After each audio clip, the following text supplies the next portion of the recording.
Nous sommes actuellement à l'extrême sud de l'île de Molène, comme vous pouvez le voir sur cette carte. Cette zone de l'île est un site archéologique d'exception, portant les traces d'habitation de l'âge du bronze. Cette période est marquée par d'importantes évolutions sociales et technologiques et constitue par conséquent une étape importante du développement des sociétés européennes. Elle se caractérise entre autres par l'utilisation de la métallurgie du bronze, alliage principalement composé de cuivre et d'étain. Sur cette frise chronologique, vous pouvez visualiser cette période qui se situe entre 2300 et 800 avant Jésus-Christ. Le but de ce scénario est de vous faire découvrir le site, mais surtout les habitations qui s'y trouvaient. Vous êtes actuellement sur le site archéologique où nous observons les traces des murs. Ce sont elles qui ont permis aux archéologues d'étudier les habitations. Intéressons-nous à présent à la présentation globale du site. Beguer-Loued a connu plusieurs phases de reconstruction et de réaménagement. Nous pouvons distinguer les traces de deux habitations. La première maison a été occupée entre 2200 et 1950 avant Jésus-Christ, et la seconde, s'appuyant en partie sur ce premier bâtiment, a été occupée jusqu'à 1800 avant Jésus-Christ. Sur la frise chronologique, vous pouvez voir que les deux périodes d'occupation ont eu lieu lors de l'âge du bronze ancien. Cette première habitation était une construction particulièrement soignée, avec la présence de dalles plantées en parement externe, de poteaux porteurs pour la charpente et d'un foyer central. Voici une hypothèse de restitution de cette première maison. Selon la base des murs ainsi que les emplacements de trous de poteaux représentés sur ce document, nous pouvons émettre l'hypothèse qu'il s'agissait d'une maison de forme ovale. Voici une évocation de cette habitation en vue écorchée. La première habitation a été largement épierrée. Sur ce plan, vous pouvez visualiser les principaux murs et parements de la première habitation. Regardez à présent les traces des deux maisons superposées. En orange sont mis en évidence les murs appartenant à la première maison, et en bleu ceux de la seconde maison. Certains pans de murs de la première maison ont donc bien été réutilisés pour la seconde. La seconde maison est celle qui offre le plus de vestiges préservés. C'est pourquoi nous allons davantage nous concentrer sur cet édifice. Après nous être intéressés à la description globale du site de Beguer-Loued, penchons-nous à présent sur l'habitation. Vous êtes à présent devant la reconstitution de la seconde habitation.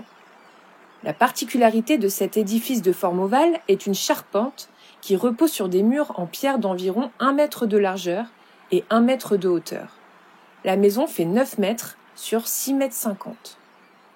Les matériaux utilisés pour cette habitation sont du bois et du chêne pour la charpente et des roches pour les murs. Différents types de roches ont été mis au jour sur le site. Du gneiss, du granit, du micaschiste ainsi que du grès. Les structures des murs ont été minutieusement étudiées, comme vous pouvez le voir sur ce relevé de terrain. Des coquilles de patelle sont également utilisées comme matériaux de construction dans le comblement des murs de la partie nord du bâtiment. Cette pratique est une mise à profit des propriétés perméables des amas coquillers qui permettent à la fois d'absorber l'humidité et de drainer l'eau de pluie. Le caractère le plus remarquable de cette habitation est le soin accordé au parement afin d'en faire une construction solide, capable de résister aux éléments. Des lestes comme celui-ci ont été découverts sur le site. L'hypothèse avancée est qu'un système de cordage lesté de pierre aurait été utilisé pour maintenir la couverture végétale de la toiture et de faire face aux vents violents. Cette hypothèse est étayée par l'emploi de ce même système dans les archipels des Hébrides et des Shetland en Écosse, notamment sur l'île de Northwest. L'île de Northwest est dotée de black houses. Les toits sont recouverts de chaume sur la maison de droite et de mottes de pelouse retournées pour la maison de gauche. Afin de maintenir le tout, nous pouvons distinguer des systèmes de cordage et de lest. Il est donc fort probable que l'habitation de Begarloued possède le même système. Allons voir ce système de lest à l'arrière de la maison. Les habitations des Hébrides et des Shetland sont contemporaines à Begarloued et révèlent des analogies en termes de structure et d'organisation de l'habitat. On retrouve ce type de maison ovalaire en pierre sèche exclusivement en contexte littoral ou insulaire, dans des zones rocailleuses, voire montagneuses, où la pierre représente un matériau facilement accessible et en grande quantité. Dans ces environnements, le bois de construction, en revanche, peut s'avérer rare ou absent. L'utilisation des matériaux de construction du site de Begarloued est donc fortement liée au milieu dans lequel s'installent ces groupes humains. Penchons-nous à présent sur l'organisation de l'espace extérieur. Un certain nombre d'aménagements autour de l'habitation principale ont été mis au jour. En effet, en plus de l'habitation, le site est doté d'un appentis, d'un dépotoir et de murets en pierre sèche destinés à se protéger du vent. Ce document est une évocation de l'aménagement extérieur. On y distingue nettement l'appentis, adossé à la maison.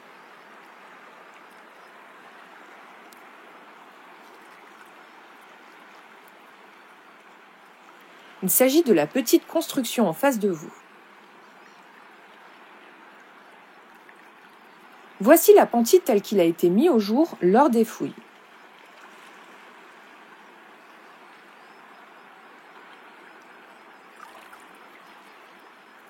L'entrée de la maison était dotée de part et d'autre de 2 dépotoirs. Voici à quoi ressemble un des dépotoirs au moment des fouilles.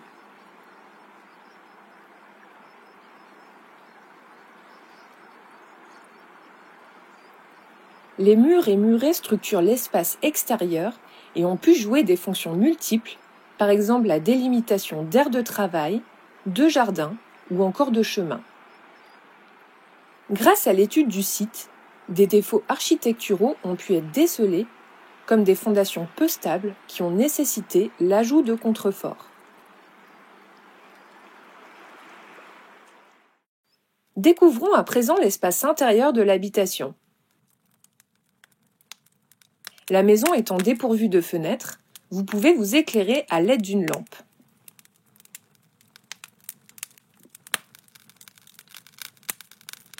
Levez donc les yeux et portez attention à la charpente.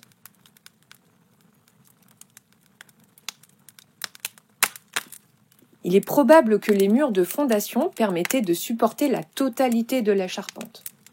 Le revêtement était sans doute en chaume afin d'isoler l'habitation.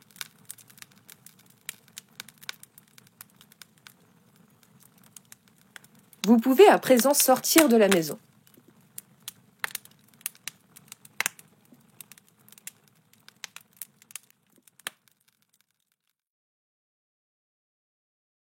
Vous êtes à présent face à une coupe de la maison afin de pouvoir discerner l'organisation et la structure de l'espace.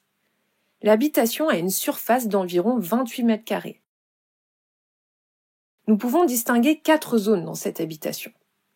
Premièrement, un vestibule, une zone d'entrée. Deuxièmement, au fond, à l'extrémité est, un cellier qui correspond à un espace de stockage. Des couches de rejets culinaires ont été découvertes près de ce cellier par les archéologues. Cela indique qu'une partie des repas se prenait sans doute à l'intérieur de l'habitation. Troisièmement, un foyer portatif dans une meule pour le chauffage de l'habitation et la cuisson des aliments. Voici une photographie d'une meule entière découverte sur le site. Quatrièmement, les fouilles de l'habitation ont mis au jour un muret. Celui-ci pourrait correspondre à la délimitation d'un espace, comme une zone de couchage accueillant une banquette le long du mur.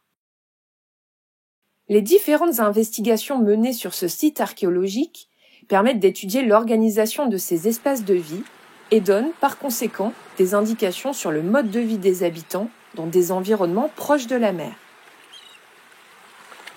En conclusion, et après cette petite visite de la maison de Begarloued que l'on appelle également la maison sous les dunes, nous pouvons affirmer que nous sommes face à un patrimoine archéologique exceptionnel qui nous renseigne sur les habitats insulaires durant l'âge du bronze. En effet, ce sont près de 400 ans d'occupation du site que l'on peut suivre au travers de son analyse architecturale. Bien que les découvertes de l'âge du bronze ancien se multiplient ces dernières années en Bretagne, Beguerloued est pour l'heure l'un des rares sites d'habitat structuré connus pour cette période.